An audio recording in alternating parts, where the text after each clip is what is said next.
جس طرح میرے نبی کریم صلی اللہ تعالیٰ علیہ وسلم تمام نبیوں میں افضل و اعلیٰ ہے، اس لیے میرے نبی کریم صلی اللہ تعالیٰ علیہ وسلم کو سید الانبیاء بھی کہا جاتا ہے، یعنی تمام نبیوں کا، تمام انبیاءوں کا سردار بھی کہا جاتا ہے۔ ٹھیک ویسے ہی اللہ تبارک و تعالیٰ کا پاک مقدس کتاب جس کا نام قرآن مجید ہے، اور اسے بھی سید الکتاب کہا جاتا ہے، یعنی تمام کتابوں کا سردار کہا جاتا ہے۔ اور یہ قرآن تمام کتابوں کا سردار کیوں نہ ہو؟ کیونکہ اللہ تبارک و تعالیٰ نے آسمانی کتابیں جتنی بھی نازل کی ہیں وہ کسی نہ کسی نبیوں پر نازل کی ہے، لیکن اللہ تبارک و تعالیٰ نے جب قرآن کو نازل کیا تو وہ کسی اور نبی پر نہیں بلکہ ہمارے اور آپ کے آقا جناب محمد رسول اللہ صلی اللہ تعالیٰ علیہ وسلم پر نازل کی ہے۔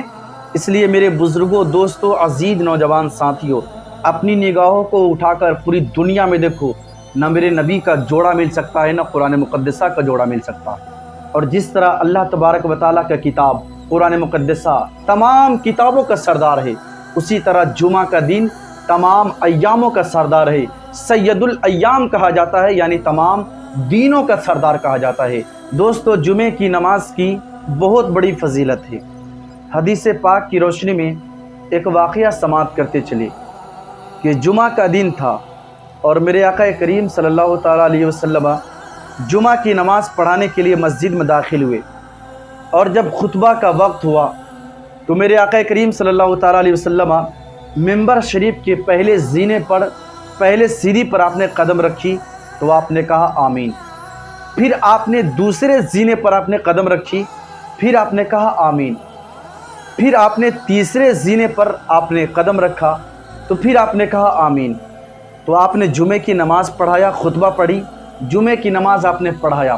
جب جمعے کی نماز ختم ہو گئی تو صحابہ نے عرض کیا کہ یا رسول اللہ،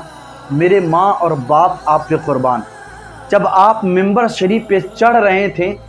تو آپ نے پہلے زینے پر آپ نے قدم رکھا تو آپ نے آمین کہا، دوسرے زینے پر آپ نے قدم رکھا پھر آپ نے آمین کہا، تیسرے زینے پر آپ نے قدم رکھا پھر آپ نے آمین کہا۔ یا رسول اللہ، آپ تو آمین کہہ رہے تھے لیکن دعا کرنے والے دکھ نہیں رہے تھے کہ کس کے دعا پر آپ آمین کہہ رہے ہیں؟ تو آقا کریم صلی اللہ تعالیٰ علیہ وسلم نے ارشاد فرمایا کہ اے صحابہ، جبریل امی آئے تھے اور انہوں نے 3 دعائیں کی ہے، 3 دعائیں انہوں نے کی ہے۔ صحابہ نے عرض کیا کہ یا رسول اللہ، وہ 3 دعائیں کیا ہے؟ تو میرے آقا کریم صلی اللہ تعالیٰ علیہ وسلم نے ارشاد فرمایا، جبریل امی نے پہلا دعا کیا کہ اے اللہ، جب کسی جگہ پر، جب کسی محفل میں تیرے نبی کا نام لیا جائے اور وہاں پہ کچھ لوگ ایسے موجود ہوں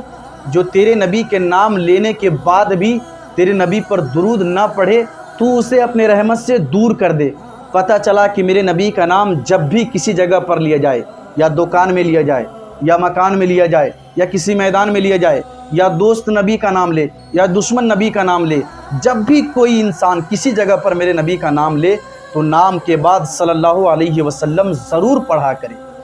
پھر میرے نبی نے فرمایا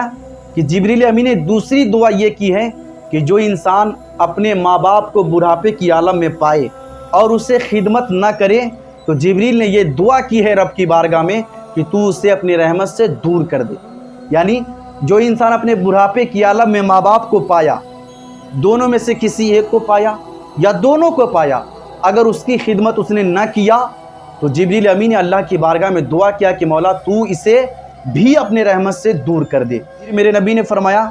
کہ جبریل امی نے تیسری دعا یہ کی ہے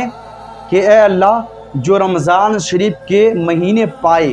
اور اس مہینے کا ادب نہ کرے، احترام نہ کرے، اور اس مہینے میں روزہ نہ رکھے، اور اس مہینے میں اپنی مغفرت کے لیے دعا نہ کرے، اسے بھی تو اپنی رحمت سے